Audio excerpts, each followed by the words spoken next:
नमस्कार दोस्तों, आप सभी का स्वागत है कॉन्सेप्ट एकेडमी के यूट्यूब चैनल पर। और हम डिस्कस कर रहे थे आपका उत्तराखंड का इतिहास। और आज बात करेंगे कत्यूरी या कार्तिकेयपुर राजवंश की। तो पढ़ लेते हैं इसके बारे में। तो लगभग ये आपको दिखेगा 700 ईस्वी से लगभग 1050 ईस्वी के आसपास। ये वही समय है जब लगभग आपका वर्धन वंश खत्म होता है और कुछ क्षेत्रीय शक्तियाँ उभर के आती हैं भारत में। तो पहला पॉइंट जो लिखा हुआ है वो लिखा हुआ है, कार्तिकेयपुर राजवंश की स्थापना 700 ईस्वी में हुई थी और इसे उत्तराखंड पर राज करने वाला पहला ऐतिहासिक राजवंश माना जाता है। कई जगह कुणिंद भी रहता है लिखा हुआ। अच्छा, उसके बाद लिखा, इस वंश ने अपने पहले 300 वर्ष तक इनकी जो राजधानी थी वो थी जोशीमठ, जो आपका चमोली में आपको देखने को मिलेगी। और इन 300 वर्ष में लगभग 14 राजाओं का जिक्र देखने को मिलता है।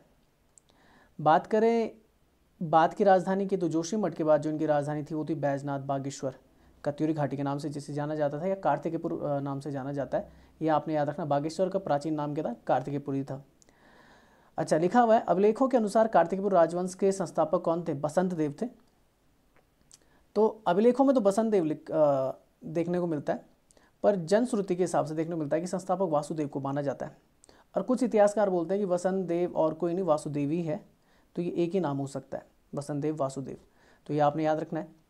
बसंत देव के बारे में जानकारी हमें बागेश्वर लेख से प्राप्त होती है, जहाँ पर उन्होंने परम भट्टारक महाराजाधिराज परमेश्वर की उपाधि धारण की थी।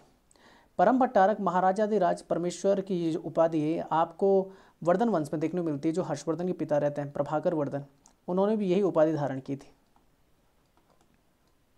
तो ये आपने याद रखना है। अच्छा, अगर बात की जाए बसंत देव की या वासुदेव की बात की जाए, तो बसंत देव ने नरसिंह मंदिर की स्थापना की थी जोशीमठ में। और इसके अलावा देखने को मिलता है कि बागेश्वर में एक जो मंदिर रहता है उसको एक स्वर्णेश्वर नाम गांव दान दिया जाता था। याद रखना, जब पहले क्या होता था, मंदिर होती थी या जो यूनिवर्सिटीज़ होती थी, उनके खर्चे पर्चे के लिए आपका क्या करना होता था कि गांव दान दिया जाता है। गांव दान देने का मतलब होता था कि गांव से प्राप्त जो टैक्स होता था वो शासक को न जाकर सीधे किसको चला जाता है, या तो उस विश्वविद्यालय को या फिर उस मंदिर को चला जाता था। ये होता था मतलब गांव दान देने का। कार्तिकेयपुर राजवंश या कत्यूरी राजवंश के बारे में हमें बागेश्वर, पांडुकेश्वर, बैजनाथ और कंडारा आदि स्थानों से प्राप्त उनके ताम्र अभिलेखों से प्राप्त होते हैं। ताम्र पत्र पे लिखते थे, शिलालेख नहीं थे। इस वंश के काल को मूर्तिकला और वास्तुकला में उत्तराखंड का स्वर्ण युग कहा जाता है। यह आपने याद रखना है। कार्तिकेयपुर राजवंश के देवता कार्तिकेय थे। इसलिए क्या होता है कि कत्यूरी, ये तो इन्हें कत्यूरी बोल दिया जाता है, या कार्तिकेयपुर इसलिए बोल दिया जाता है क्योंकि जो ईष्ट देव थे वो कार्तिकेय थे। कार्तिकेय आप जानते हैं कि भगवान शंकर के थे, ज्येष्ठ पुत्र थे। पर साउथ की तरफ उन्हें गणेश से छोटा भी बताया जाता है।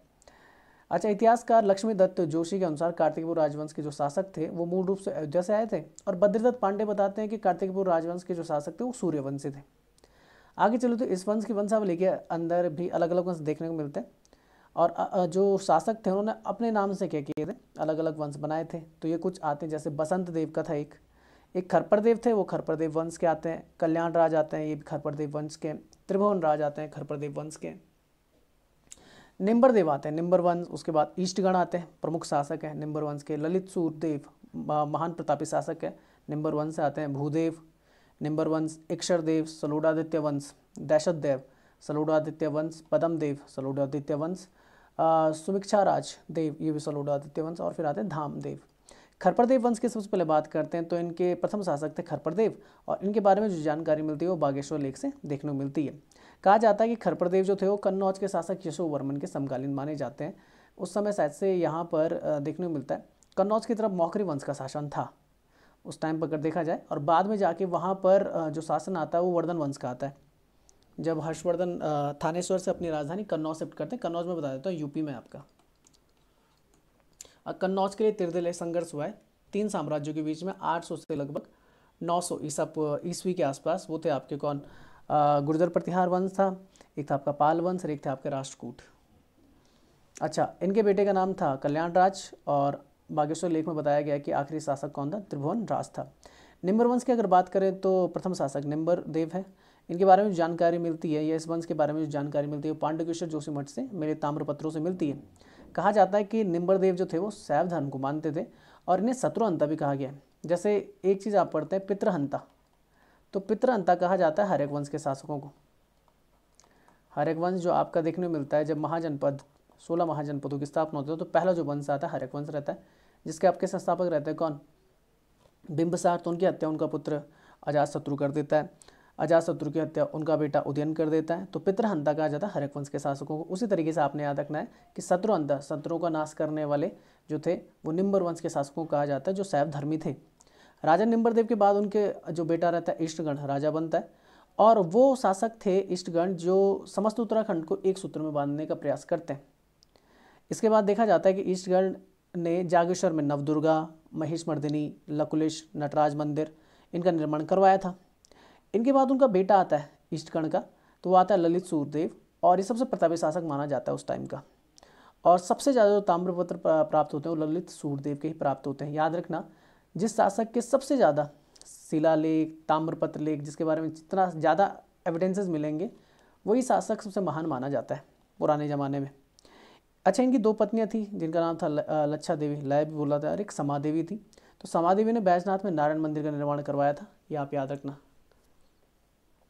उसके बाद पांडुकेश्वर के प्राप्त एक ताम्रपत्र में ललित सूरदेव को काली कलंग पंख में मग्र धरती के उद्धार के लिए बराह अवतार बताया गया है।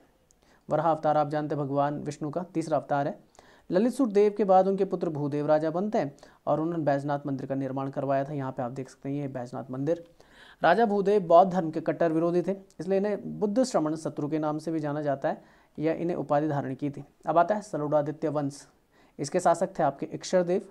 सलोड़ादित्य वंश के बारे में अगर पढ़ें तो बालेश्वर और पांडुकेश्वर से जो प्राप्त ताम्रपत्र थे उनसे इनके बारे में जानकारी मिलती है। और इक्षरदेव जो शासक थे पहले, उसके बाद देशदेव, पद्मदेव, सुमिक्ष राजदेव आदि शासक बनते हैं। पर सबसे जो इम्पोर्टेंट जो आपका वंश देखने मिलता है वो कौन सा देखने मिलता है आपको?